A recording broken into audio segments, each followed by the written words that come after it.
Hey guys, my reaction to Little Baby's new album, Wham. We had Little Baby on there, we had Glorilla, we had 21 Savage, we had Rilo, we had what's called Future. Yeah, the song with Future and Young Thug was probably my favorite song. It was called Dumb and Dumber.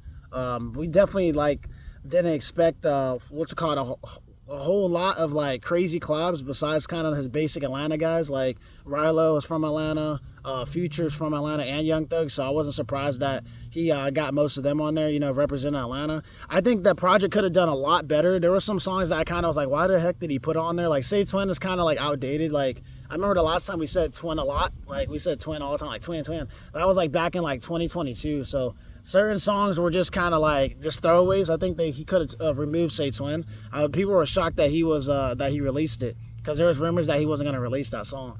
But then there was a rapper that speaked out called Vizzy, Veeze. He spoke out about how like, hey, he didn't put that song with me and Little Baby on there, so I'm gonna leak it anyways. So I thought that was kind of funny. But yeah, I was expecting some a lot better of songs. I just wasn't expecting just kind of like the hype just wasn't there. I feel like when I get goosebumps, something's good. Like when It's Only Me came out, that was last project in 2022. I was working at shout out to the job I was working at, but I was at my fast food job, and we were vibing to that. It was like 12 in the morning, midnight time. It would have been East Coast time because I was in Georgia at that time, and we were jamming to It's Only Me when it dropped. But I just feel like the hype just wasn't there, in my opinion. It just kind of came. I think it's because maybe the time difference as well. I'm in Japan's time. I don't know if it's that maybe, but I just didn't feel like the energy was there. Like when you get excited for an album, you're like, oh heck yeah.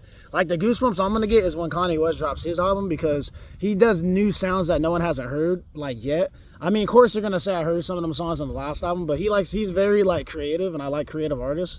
I'm trying to be as best as I can with my creativity. I like to try new things as well. I don't like to have the same sound all the time. So, people just gotta go with the flow. You know what I mean? I don't like to hear the same sounds. I just get annoyed. So I feel like Little Baby definitely needed some work on that album a little bit. I feel like his bars were on point, but just certain songs, I just didn't feel like the energy was there. Like Free Promo, I have that on my phone. That song is actually not bad. And then the one with Future was my favorite song. I checked my 6 songs that I liked on that project. And then the one with the one with 21 Savage, the featuring Young Thug feature, the Glorilla, I checkmarked that one. That was my favorite one.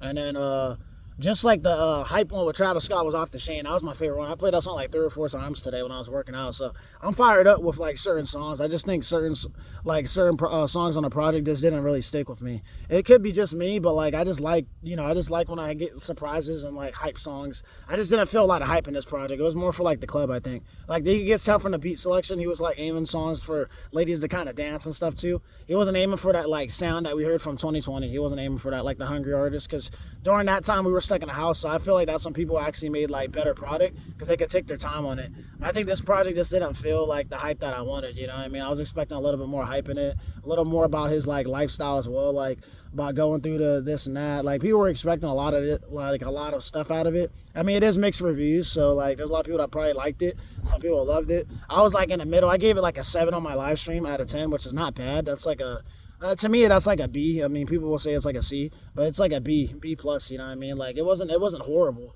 I just think it needed some work. I just wasn't feeling the energy or something. It could, like I said, I heard a lot of his songs already, so maybe that's probably why I was expecting a lot better. That Humble type of song. Humble is one of my favorite Lil Baby songs. That one really got me all hyped up. And then the one with 42, Doug Grace. Those were the ones I was expecting, those type of hype songs. But maybe it's because his record label probably told him you got to put this album out at this time, and he probably couldn't get everyone on it. But I feel like we might get a deluxe because he's good at doing that. He did a deluxe with his 2020 project, My Turn, so he could possibly do a deluxe on this one just to get fans to kind of tune in. So who knows, guys? This is really early. But there's rumors on the internet speculating that 21 Savage dissed Kendrick Lamar, so I'm going to have to check out one of those guys' videos and see what he was saying. But, yeah, shout out to you guys, man, for, supporting my channel, man. We definitely knocked it out last year. Let's knock it out this year for 2025. Subscribe, share, comment, stay tuned.